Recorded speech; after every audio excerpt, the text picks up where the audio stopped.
Hi friends, welcome back to my YouTube channel. ಎಲ್ಲರೂ ಹೇಗಿದ್ದೀರಾ friends? ನಾನಂತೂ ತುಂಬ ಚೆನ್ನಾಗಿದ್ದೀನಿ. ಐ ಹೋಪ್ ನೀವು ಎಲ್ಲ ಚೆನ್ನಾಗಿದ್ದೀರಾ ಅಂತ ಅಂದ್ಕೊಂಡಿದ್ದೀನಿ.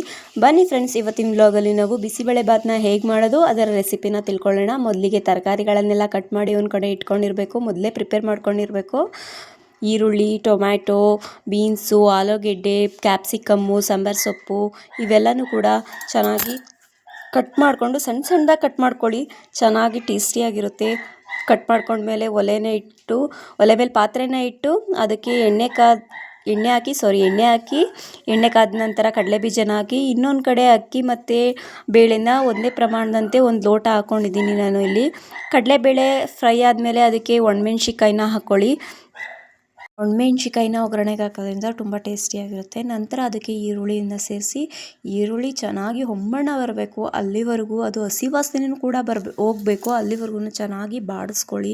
ಈರುಳ್ಳಿನೂ ಚೆನ್ನಾಗಿ ಬಾಡಿಸ್ಕೊಂಡ್ರೆ ಅದನ್ನು ಈ ಥರ ಕ್ರಂಚಿಯಾಗಿರಬಾರ್ದು, ಚೆನ್ನಾಗಿ ಸಾಫ್ಟಾಗಿರಬೇಕು ಈರುಳ್ಳಿ. ನಂತರ ಅದಕ್ಕೆ ತರಕಾರಿಗಳನ್ನೆಲ್ಲ ಹೆಚ್ಚಿಟ್ಕೊಂಡಿರ್ತೀವಲ್ಲ ಅವೆಲ್ಲನೂ ಕೂಡ ಸೇರಿಸ್ಕೊಳ್ಳಿ. ನಿಮ್ಗೆ ಯಾವ ರೀತಿ ತರಕಾರಿಗಳು ಬೇಕೋ ಆ ರೀತಿ ಎಲ್ಲನೂ ಸೇರಿಸ್ಕೋಬೋದು. ಇದಕ್ಕೆ ನಾನಿಲ್ಲಿ ಒಂದು 3-4 ಥರ ನಮ್ಮ ಮನೇಲಿ ಇದ್ದಿದ್ದೇ ಇಷ್ಟು, ಸೊ ಅದಕ್ಕೆ ನಾನು ಇಲ್ಲಿ ಅಷ್ಟು ತರಕಾರಿಗಳನ್ನು ಸೇರಿಸಿದ್ದೀನಿ. ನೀವು ಚೆನ್ನಾಗಿ ತರಕಾರಿಗಳನ್ನ ತಿನ್ನೋದಿದ್ರೆ ಹಾಕ್ಕೊಳ್ಳಿ. ನಂತರ ಅದಕ್ಕೆ ಟೊಮ್ಯಾಟೋನ ಹಾಕಿ, ಟೊಮೊಟೊನ ನಾನು ಇಲ್ಲೊಂದು 3 ಕಟ್ ಮಾಡಿ ಇಟ್ಕೊಂಡಿದ್ದೀನಿ, ಅದನ್ನು ಕೂಡ ಹಾಕಿದ್ದೀನಿ. ಟೊಮೊಟೊ ಚೆನ್ನಾಗಿ ಬೇಯಬೇಕು ಅಂದರೆ ಅದಕ್ಕೆ ಸ್ವಲ್ಪ ಉಪ್ಪನ್ನು ಸೇರಿಸಿ, ಆವಾಗ ಚೆನ್ನಾಗಿ ಟೊಮೊಟೊ ಬೇಯುತ್ತೆ. ನಂತರ ಅದನ್ನು ಒಂದು 5 ನಿಮಿಷ ಚೆನ್ನಾಗಿ ಕೈ ಆಡಿಸ್ಕೊಂಡು ಒಂದು ಸ್ವಲ್ಪ ತರಕಾರಿ ಎಲ್ಲ ಬೇಯೋವರೆಗೂ ಒಂದು ಮುಚ್ಚಳನ ಮುಚ್ಚಿಬಿಟ್ಟು ಚೆನ್ನಾಗಿ ಬೇಯಿಸ್ಕೊಳ್ಳಿ. ಆವಾಗ ಒಂದು 50% ತರಕಾರಿ ಬೆಂದರೆ ಅದು ಸಾಫ್ಟಾಗಿರಬೇಕು, ಆವಾಗ ಮಾತ್ರನೇ ಚೆಂದ. ತರಕಾರಿ ಎಲ್ಲ ಬೆಂದಿರಬೇಕು, ಒಂಥರ ಕ್ರಂಚಿ ಆಗಿದ್ದರೆ ಚೆನ್ನಾಗಿರಲ್ಲ. ಸೊ ಚೆನ್ನಾಗಿ ಬೇಯಿಸ್ಕೊಳ್ಳಿ ಒಂದು ಮುಚ್ಚಳನ ಮುಚ್ಚಿ, ಆವಾಗ ತುಂಬ ಚೆನ್ನಾಗಿರುತ್ತೆ. ನಂತರ ಅದಕ್ಕೆ ಒಂದು 2 ಚಮಚ ಶುಂಠಿ ಬೆಳ್ಳುಳ್ಳಿ ಪೇಸ್ಟನ್ನ ಹಾಕಿ, ಅದು ಹಸಿ ವಾಸನೆ ಹೋಗೋವರೆಗೂ ಚೆನ್ನಾಗಿ ಕುದಿಸ್ಕೊಳ್ಳಿ.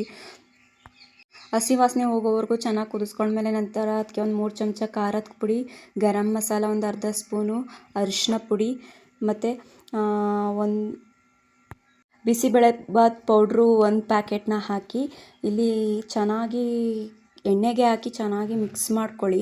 ಎಣ್ಣೆಗೆ ಹಾಕೋದ್ರಿಂದ ಖಾರ ಪುಡಿ ಮತ್ತು ಗರಂ ಮಸಾಲ ಮತ್ತು ಬಿಸಿಬೇಳೆ ಬಾತ್ ಪೌಡ್ರನ್ನ ಚೆನ್ನಾಗಿ ಒಳ್ಳೆ ಟೇಸ್ಟ್ ಕೊಡುತ್ತೆ. ನೀರಿಗೆ ಹಾಕಿದರೆ ಅಷ್ಟು ಟೇಸ್ಟ್ ಕೊಡಲ್ಲ. ಇಲ್ಲಿ ನಾನು 1 ಲೋಟ 2ರಿಂದ 1 ಲೋಟ ಹಾಕಿದ್ದೀನಿ ಅಕ್ಕಿನ, ಸೊ ನೀವು 4 ಲೋಟ ನೀರನ್ನು ಹಾಕಿ, ಆವಾಗ ಕನ್ಸಿಸ್ಟೆನ್ಸಿ ತುಂಬ ಚೆನ್ನಾಗಿರುತ್ತೆ.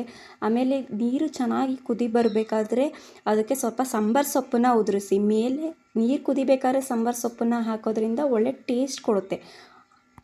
ನೋಡಿ, ಇಲ್ಲಿ ನೀರೆಲ್ಲ ಕುದಿದ್ಮೇಲೆ ಅದನ್ನು ಕೈ ಆಡಿಸಿ ಒಂದು ಸ್ವಲ್ಪ ನೀರನ್ನು ಚೆನ್ನಾಗಿ ಕುದ್ದಿದೆ ಅಂದಮೇಲೆ ಮುಂಚೆನೇ ಅರ್ಧ ಗಂಟೆ ನೆನೆಸಿಟ್ಕೊಂಡಿದ್ವಲ್ಲ ಅಕ್ಕಿ ಎಲ್ಲನೂ ನೋಡಿದ್ವಲ್ಲ, ಅದಕ್ಕೆ ಅಕ್ಕಿ ಮತ್ತು ಬೇಳೆ ಎಲ್ಲನೂ ಹಾಕಿ ಅದನ್ನು ಸ್ವಲ್ಪ ಕೈ ಆಡಿಸಿ, ರುಚಿ ಏನಾದ್ರು ಸಪ್ಪೆ ಮತ್ತು ಖಾರ ಏನಾರು ಕಡಿಮೆ ಆಗಿದೆ ಅಂದರೆ ಸ್ವಲ್ಪ ಉಪ್ಪು ಮತ್ತು ಖಾರ ಪುಡಿ ಏನಾದ್ರು ಸೇರಿಸ್ಕೋಬೇಕು ಇದೇ ಸಮಯದಲ್ಲಿ. ನಂತರ ಅದಕ್ಕೆ ಸ್ವಲ್ಪ ಸಾಂಬಾರು ಸೊಪ್ಪನ್ನ ಉದುರಿಸ್ಕೊಬೇಕು. ಆಮೇಲೆ ಮುಚ್ಚಳನ ಮುಚ್ಚಿ ಒಂದು 4ರಿಂದ 5 ವಿಷಲ್ ಹೊಡಿಸಿ, ಆವಾಗ ಚೆನ್ನಾಗಿ ಬೇಯುತ್ತೆ ಬಿಸಿಬೇಳೆ ಬಾತ್ ಅನ್ನೋದು. ಒಂದು 5 ವಿಷಲ್ನ ಹೊಡಿಸಿ ಫ್ರೆಂಡ್ಸ್, ಆವಾಗ ತುಂಬ ಚೆನ್ನಾಗಿ ಬೆಂದಿರುತ್ತೆ. ಮುಚ್ಚಳನ ತೆಗೆದು ನನ್ನ ಮಗನಿಗೆ ಹಾಕ್ಕೊಟ್ಟೆ. ನನ್ನ ಮಗ ನೋಡಿ, ಇಲ್ಲಿ ನನ್ನ ಮಗ ಮತ್ತು ನಮ್ಮಮ್ಮ ಎಲ್ಲನೂ ತಿಂತಾ ಇದ್ದಾರೆ. ಹೀಗೆ ಒಟ್ಟಿಗೆ ಕೂತ್ಕೊಂಡು ತಿನ್ನೋದ್ರಲ್ಲಿ ತುಂಬ ಮಜಾ ಇರುತ್ತೆ. ನೋಡಿ, ಇಲ್ಲಿ ನಮ್ಮಮ್ಮ ಎಲ್ಲನೂ ಹಾಕ್ಕೊಡ್ತಾ ಇದ್ದಾರೆ. ನನ್ನ ಮಗ ಸ್ವಲ್ಪ ನೀರು ಬೇಕು, ಮೊದಲೇ ಕುಡಿಬೇಕು ಅಂದ, ನೀರು ಕುಡಿತಾ ಇದ್ದ. ನೋಡಿ, ನನ್ನ ಮಗಂಗೆ ಹಾಕ್ಕೊಟ್ಟೆ, ಹೇಗೆ ರುಬ್ಕೊಂಡು ತಿಂತಾ ಇದ್ದಾನೆ. ತಿಂದ್ಬಿಟ್ಟು ಅವ್ನು ರುಚಿ ಹೇಗೆ ಹೇಳ್ತಾನೆ ಅಂತ ನೋಡಬೇಕು. ಮಾತ್ರ ಸೂಪರ್ ಆಗಿದೆ ಅಂತ ಹೇಳ್ದ. ಇವತ್ತಿನ ವ್ಲಾಗ್ ಇದಾಗಿತ್ತು. ಪ್ಲೀಸ್ ಸಬ್ಸ್ಕ್ರೈಬ್ ಮಾಡಿ, ಫಾಲೋ ಮಾಡಿ ಫ್ರೆಂಡ್ಸ್.